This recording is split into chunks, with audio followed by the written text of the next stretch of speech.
Bom dia, pessoal. Hoje nós vamos dar continuidade no nosso conteúdo do capítulo 3. Nós vamos abordar aqui alguns tópicos, né? Eu preparei aqui para vocês aqueles esquemas que eu faço em sala de aula. E aí, quando você tiver um tempo, você traça esse esquema aqui, ó, todo no seu caderno, tranquilo? As dúvidas, se forem ocorrer, a gente tira quando nós estivermos online, tranquilo? Então, vamos lá. Vamos trabalhar aqui sobre a estrutura fundiária brasileira. O que seria fundiária? Ela vai se referir a quê? A terrenos. Quando falamos de estrutura, como é desenvolvido a distribuição de terras do Brasil? Lembrando que nós somos colônia de exploração e adotamos uma referência dos países que nos colonizaram. Nesse caso, como vocês já sabem, os Estados Unidos ele tem domínio sobre o nosso território. Então, com base na Constituição Americana, nós também pegamos essa parte que refere à terra e adotamos no território brasileiro, ok? Vamos lá. O que é a estrutura? É a divisão de terras em propriedades e essa divisão é de acordo com as leis ditadas pelo Estado. Quem é esse Estado aqui? Esse Estado é o país. Tranquilo? Vamos lá. Lembrando que essa divisão aqui, dita aqui, olha, ela encontra-se de uma forma irregular. Ok? Por quê? Ela existe grande diferença de posse de terras no território brasileiro. Agora, por que existe essa diferença de terra no território brasileiro? Essa disparidade de terra na distribuição. Lembrando que nas aulas passadas foi comentado com vocês que essas terras aqui, ó, do governo, refere-se às terras devolutas, que você já sabe que é terra devoluta, ok? Que são terras do governo que não está sendo utilizada naquele momento. Tranquilo? Por que ocorre essa disparidade de terra aqui? Olha só. Ela é um reflexo do período colonial. Mas por quê? Porque aqui, ó, nós temos o quê? Uma dependência, né, nas características de colônia de exploração. Esse período aqui, ó, surge aqui, ó, os latifundiários. O que é esses latifundiários aqui? Ó? São aquelas pessoas, né, que ganharam as terras do governo, ou num processo de doação, ou através de compras. Lembram que as compras que nós fomos falar, que foi falado em sala de aula, ela faz referência a um pagamento à vista dado pelo governo, que foi adquirido através de leilões, ok? Então, esses latifundiários aqui, ó, eles começaram a fazer um processo de plantio de um só produto, certo? Então, através desse plantio, criou-se o sistema de plantation, ok? Que você também já sabe o que é esse sistema aqui. Então, como cria a plantação só de um produto, então deu como se fosse uma espécie de obrigação de as terras estarem concentradas na mão de poucos, no caso dos grandes. Tranquilo? Qualquer dúvida, pessoal, você anote aí quando nós estivermos aí online, e aí nós tiramos as dúvidas, ok? Vamos lá. O que seria reforma agrária? Pessoal, quando se trata de reforma, você vai fazer algo que já existe, tá bom? Então, você vai fazer uma melhora. Você vai melhorar o quê? Você vai melhorar as terras do território brasileiro. Quem é que aplica a reforma agrária dentro do território brasileiro? Ele é feito pelo Estado. O Estado ele tem um órgão que representa a reforma agrária. Quem é esse órgão? Chama-se de INCRA. Ok? O que significa INCRA? Instituto Nacional de Colonização e Reforma Agrária. O que o INCRA faz? Ele é o responsável pela reforma agrária. Tranquilo?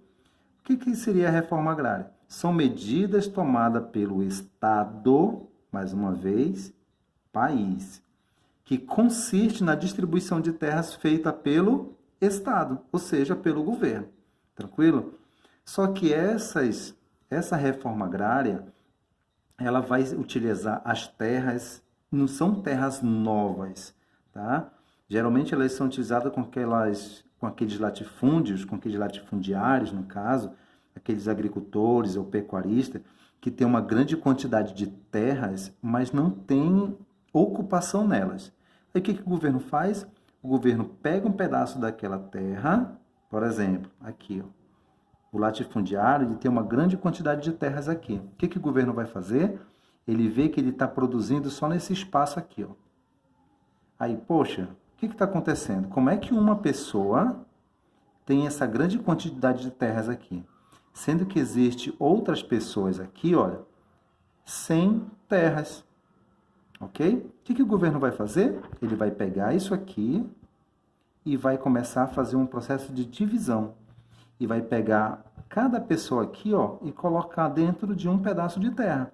Quem são essas pessoas aqui, ó? Essas pessoas, eles são chamados de posseiros.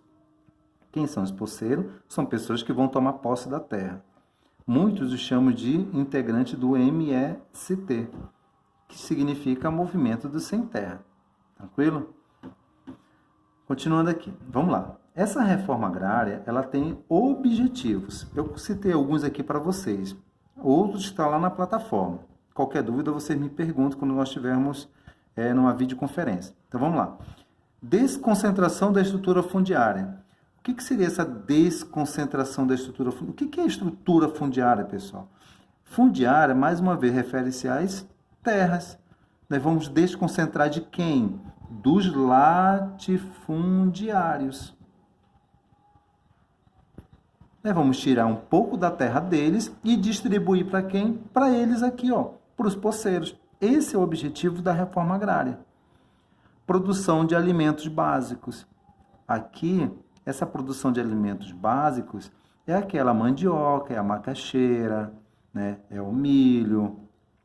Então, quando falamos de alimentos básicos, nós temos aqui, ó, referente à agricultura familiar.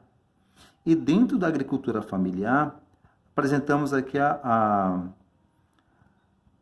agricultura de subsistência. Ok? Vamos lá. Combate à fome e à miséria. Pessoal, isso aqui, ó, é um objetivo.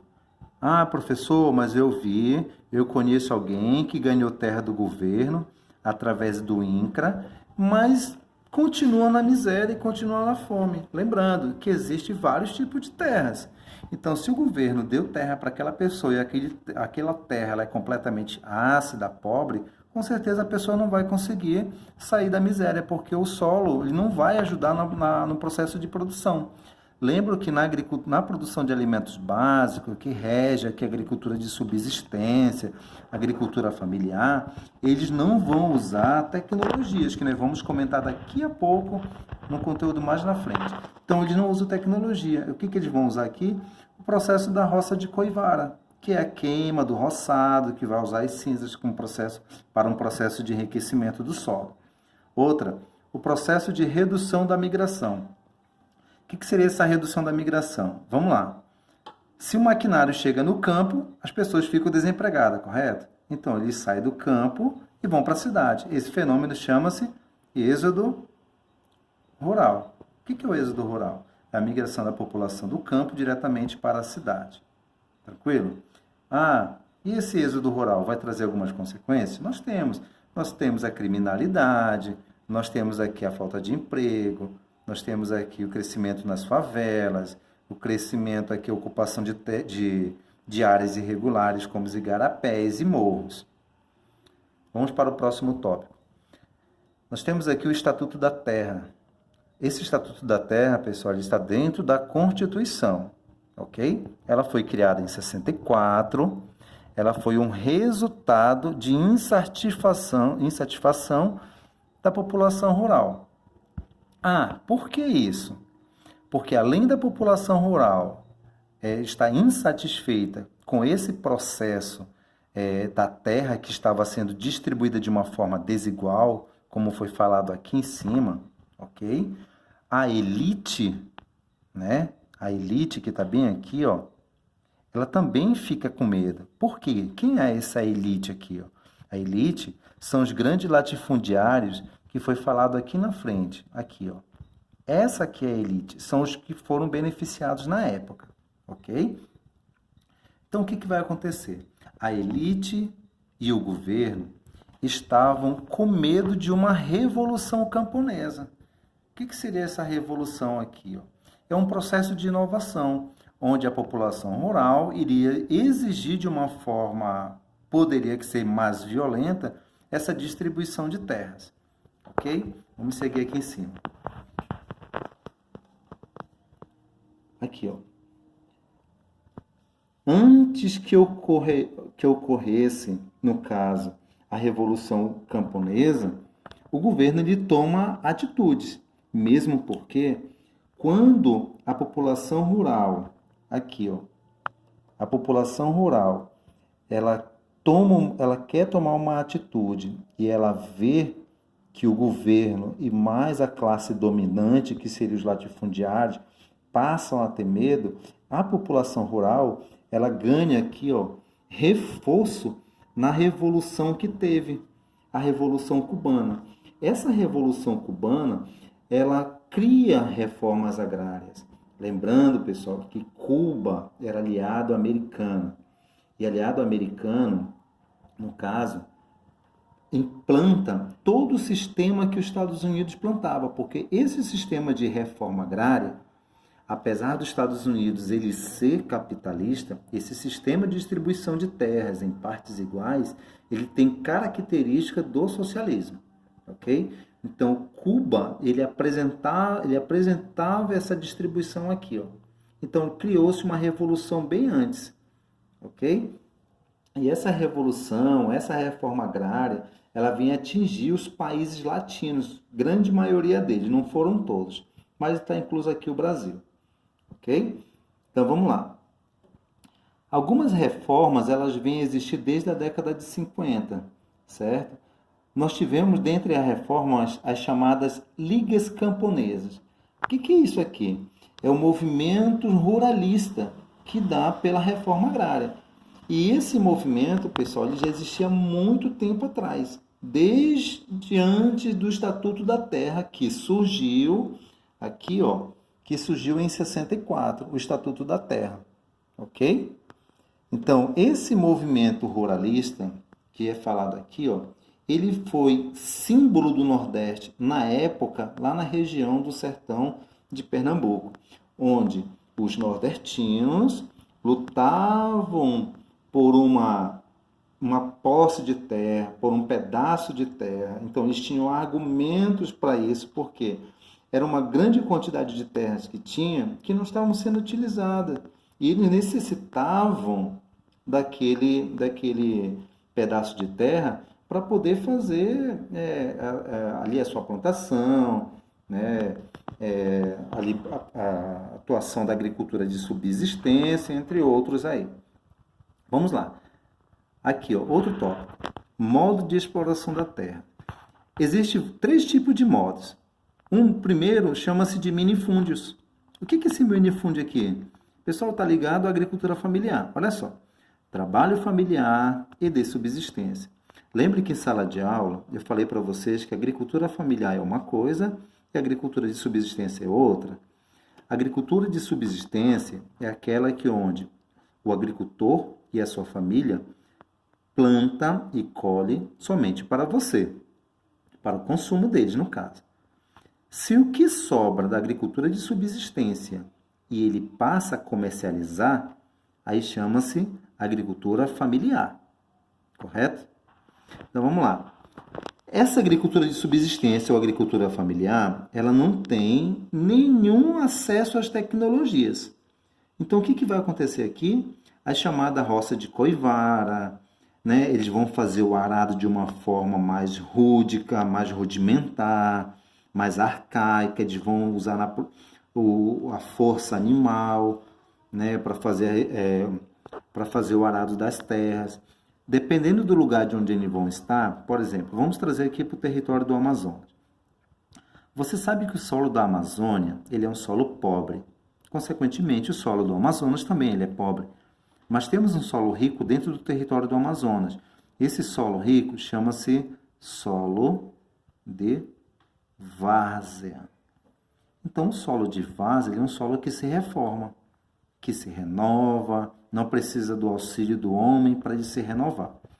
A não ser que o homem queira pegar um pedaço de floresta em pé, queima, usa as cinzas como adubo e simplesmente vai fazer com que o solo se torne mais fértil, ok? Outro acesso aqui, ó, tipo de produção, de exploração da terra, é do latifundiário. O que é isso? Ele é caracterizado pela concentração de terras, né, que você já viu lá anterior, desequilibrada. Essas terras vão estar onde? Na mão de poucos. Quem são esses poucos? São aquelas pessoas que tinham ligação com o governo, que conseguiram adquirir as terras no leilão, ou foi um processo de doação, ok? O uso de tecnologias, isso aqui, ó, dentro do latifundiário, a mão de obra era completamente barata, porque além da pessoa ser ignorante, analfabeta, não sabia das coisas, o que aconteceu? O latifundiário se aproveitava da população que também necessitava ali de um dinheiro, porque nem tudo se podia tirar da agricultura de subsistência. Então, eles necessitavam do açúcar, então eles iam trabalhar, pegavam o dinheiro para comprar aquilo que eles não conseguiam produzir. E também esse latifundiário ele é responsável pelo êxodo rural, que já foi explicado ali no tópico anterior. O que seria isso aqui? É a migração da população rural para a área urbana. Tranquilo? Então, pessoal, qualquer dúvida desse esquema aqui, ó, que foi passado para você, a gente tira quando nós estivermos aí junto na videoconferência, ok? Eu deixei aqui para vocês, ó, atividade lá da plataforma do capítulo 3, as páginas 10 e a página 15, ok? Então, façam ela lá. Aí, professor, como é que o senhor vai ver isso aqui? É simples, faça no seu caderno, tire uma foto e coloque para mim na plataforma que lá eu vou ver. Tranquilo? Então, pessoal, essa foi a nossa aula de hoje, ok? Pegue esse esquema aqui, ó, e coloque no seu caderno, não esqueça, tá bom? Tenha uma boa tarde, um bom dia, uma boa noite para você aí e até breve.